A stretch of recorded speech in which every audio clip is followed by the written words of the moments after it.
kyamugambyeko n'agamba nti gojja kulaba ekiro agenda kulaba ki.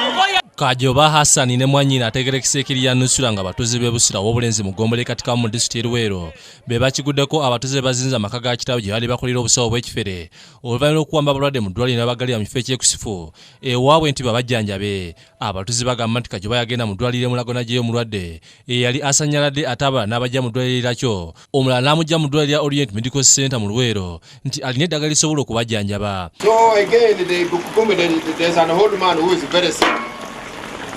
He was being attended to by this suspected traditional healer here. And Mzee is not in a good condition. Abatuuze bagamba nti Kajoba ne Mwanyina bakuumidde abalwadde bano mu buwambo okumala omwaka mulamba nga n'abeewaabwe tebamanyi. Era tasobola kwogera bwe tayi. Bo ne basalawo kumujjayo ne bamuleeta wano. Batulaze na wano eddagala lye bamuwaako okwo omulago mu nnaku ezo naye ndowooza tiyamalayo na doozi.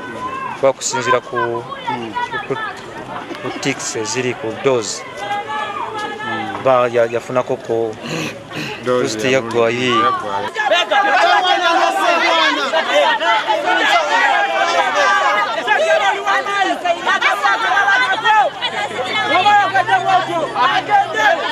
Abatuuze bakunganye mu bungi olw'omusajja ono gwe baludde nga balumiriza nti yandibamu ebikola eby'obulogo olw'engeri gye yagenda mu ddwaliro n'amatiza abalwadde okubajja amalwaliro ag'ekizungu n'abatwala ewuwe. Kinenga agenda ayogera twamutuusa ku njovu n'agamba abuulire mu nnyongereyo tumutwala e Mulago. In fact no zonna kwe tumutwala lwafa.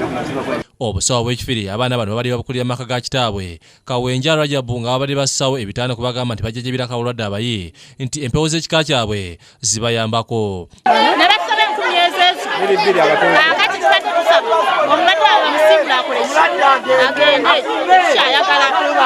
Waliwo ebyawonga ebikunganyisiddwa amaka gano nga bisimiddwa mu bitundu eby'ennyumba ebyenjawulo era n'ebikungwako omuliro era nga abatuuze bagamba nti badde bakozesa okufeera abalwadde. Bino byonna obwedda bigenda mu maaso ng'ekire ky'enkuba kitonya ng'ekinagwa mu kulungi ng'abatuuze tebaseguka.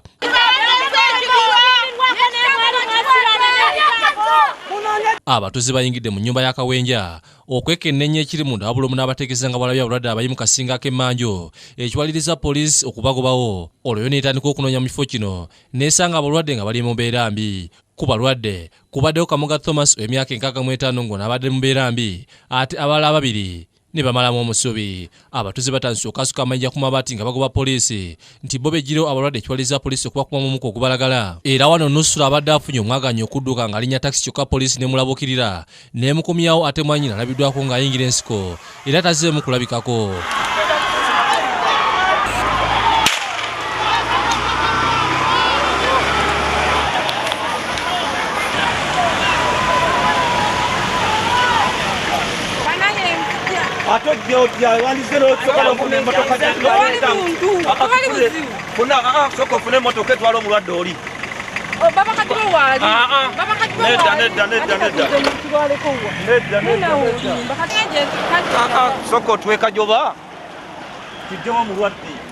Akulira poliisi y'obulenzi Ositi Mario atumiza motoka y'abalwadde ya poliisi etutikamaga mu ddwaliro agabibwa okuba nti yagiwa Mulago nga atawanyisibwa ekirwadde ekyokusanyala ate Nusura ne Kawenja nabo ne batwalibwa mu ambulensi y'emu. Mu kavuŋŋano kano nga batwala Kamoga mu ddwaliro abatuuze bazze mu kasukiri ya poliisi amayinja nga tebaagala emutwale era neddamu okubakuma omukka ogubalagala ne babona emiwabo.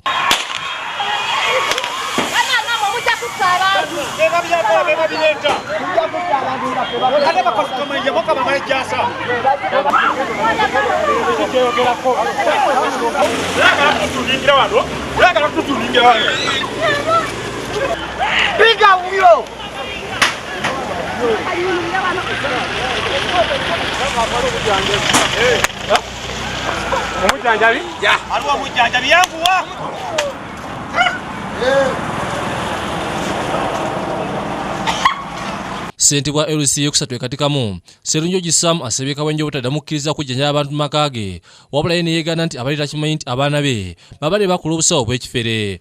Temuddamu kukolera wano bya busawo. Ero si tetumanyi nti nno muno maddemu poliisi esigadde ekuuma ennyumba ya Kawenja olw'abatuuze okutiisa okugikuba egwe ku ttaka. Kwagala Harriet yakusakidde eggulu eno ku Lwabukedde TV.